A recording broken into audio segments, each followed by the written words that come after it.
Assume that we all had the same name. Can you imagine how complicated daily life would be? A similar chaos would exist if all components in a circuit had the same name. For this reason, all components always have a name that identifies them. Just like your name was chosen by your parents, components' names in a circuit can be arbitrarily chosen by the designer. However, some conventions are followed when naming components. For example, resistors' names are usually the letter R followed by a number, R1. Batteries are named by the letter V followed by a number, V1. You don't necessarily need to follow this convention, but most people in the world do. It is important that no two components in a schematic are named the same.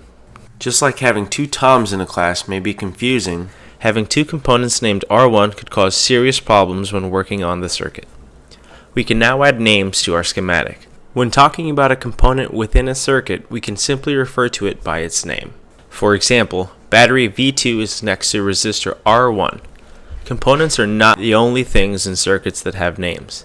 In fact, every single parameter, like voltage and current, has a name. In our first video, we showed that the voltage between two nodes is named by the letter V, followed by the from node to the reference node.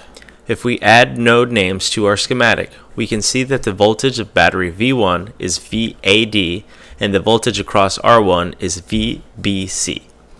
For naming currents, the letter I is used. For instance, we can say that the current flowing through R2 is I5.